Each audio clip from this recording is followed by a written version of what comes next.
আমার আল্লাহ বলেন, হে পৃথিবীর মানুষ, হে আমার বান্দারা, তোমরা দুনিয়ার মধ্যে গিয়েছো, আমি তোমাদেরকে দুনিয়ার মধ্যে পাঠাইলাম। পাঠাইবার পরে আমি জানি তোমরা অনেক অন্যায় পথে যাবে, অনেক কাজ করবে, যে কাজগুলোর মধ্যে তোমাদের গুনাহ হয়ে যাবে।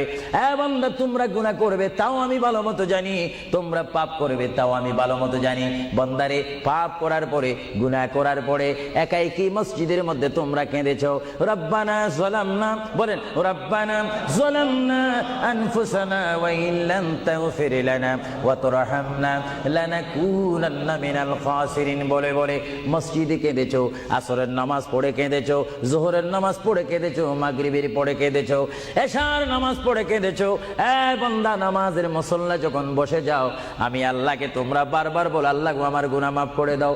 তারপরও আমি তোমাদের গুনাহ মাফ করে নেই। তারপরও তোমরা নিশি রাত্রে, মানুষ যখন ঘুমে যায়, তোমার বিবি যখন ঘুম যায়, তোমার ছেলে যখন ঘুম যায়, তুমি নিশি রাত্রে ঠান্ডা পানি দিয়ে ওযু বানিয়ে নামাজের মুসল্লায় বসে তুমি আবার যখন ডাক দাও, রব্বুল আলামিন, পৃথিবীর কোনো মানুষ আমার গুনাহ সম্পর্কে জানে না, তুমি আমার গুনাহ সম্পর্কে জানো। আমি এমন গুনাহ করেছি আমার বিবি জানে না, বিবি গুনাহ করেছে আমি জানি না। আল্লাহ, তুমি সব কিচ্ছু জানো। হে আমার প্রভু, তুমি আমাকে মাফ করে দাও। আমার আল্লাহ বলে, তারপরও যদি তোমাদেরকে আমি মাফ না করি, তারপরও বান্দা, তোমরা আমার রহমতের দরজা থেকে ফিরে যাইও না। আমি তোমাদেরকে হুকুম দিচ্ছি, ওয়ালাউ আন্নাহুম ইয যালামু আনফুসাহুম জাউকা, বান্দারে, যদি গুনাহ করে ফেলো, আমার রহমত থেকে মুখ ফিরে তুমি চলে যাইও না। বান্দা, আকাশ পরিমাণ যদি গুনাহ করো, পাতাল পরিমাণ যদি গুনাহ করো, সাগরের পানি পরিমাণ যদি গুনাহ করো, পাহাড় তুলনায় যদি তুমি গুনাহ করো, আমার দরবার থেকে তুমি নিরাশ হইও না। বান্দা, আমি তোমাকে একটি রাস্তা বাতাই দিচ্ছি, একটি পথ তোমাকে আমি দেখাই দিচ্ছি। সেই পথটি কোন পথ তোমরা জানো?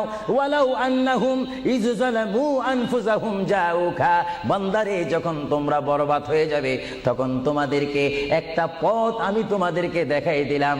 সেই পথটির নাম হচ্ছে আমার রাসূলের মদিনা। জোরে বলেন সুবহানাল্লাহ। বান্দা, আমার নবীর দরবারে গিয়ে কেঁদে কেঁদে তোমরা বলো, ইয়া রাসূলুল্লাহ, ইয়া হাবিবাল্লাহ, আয়াকা ইয়া রাসূলুল্লাহ।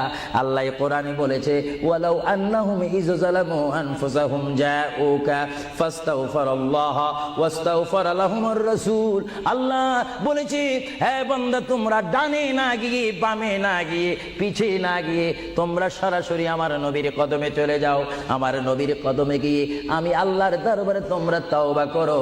তওবা করতে করতে তোমাদের চোখের পানি যখন বাইর হয়ে যাবে, আর ওই মুহূর্তে যদি আমার বন্ধু যদি তোমাদের জন্য আমার দরবারে সুপারিশ করে, আমি আল্লাহ তোমাদেরকে ওয়াদা দিয়ে দিলাম, গ্যারান্টি দিয়ে দিলাম, আমার রাসূল যদি তোমাদের জন্য আমার দরবারে সুপারিশ করে, সঙ্গে সঙ্গে বান্দা, তোমার অতীতের জীবনের কবিরা সগীরা গুনাহ মাফ করে দিব। জোরে বলেন সুবহানাল্লাহ।